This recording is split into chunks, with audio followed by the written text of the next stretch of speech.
একজন কৃষক তার কাঁধে একটা সোনার কলসি নিয়ে ভাবতেছে, এত বড় সোনার কলসি দিয়ে আমি কি করব।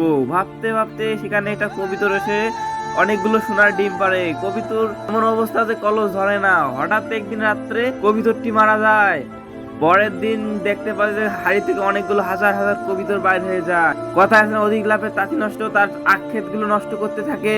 আর সে দৌড় দিয়ে বাসায় চলে এসে সোনার কলসিটা অন্যখানে ফেলে দেওয়ার জন্য সে আগুনে পুড়িয়ে মারে।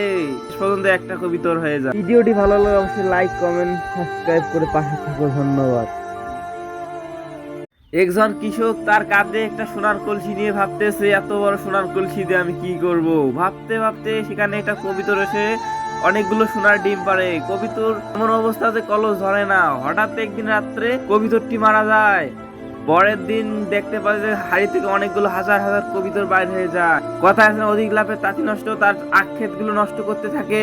আর সে দৌড় দিয়ে বাসায় চলে এসে সোনার কলসিটা অন্যখানে ফেলে দেওয়ার জন্য সে আগুনে পুড়িয়ে মারে। শেষ পর্যন্ত একটা কবিতর হয়ে যায়। ভিডিওটি ভালো লাগলে অবশ্যই লাইক, কমেন্ট, সাবস্ক্রাইব করে পাশে থাকো। ধন্যবাদ।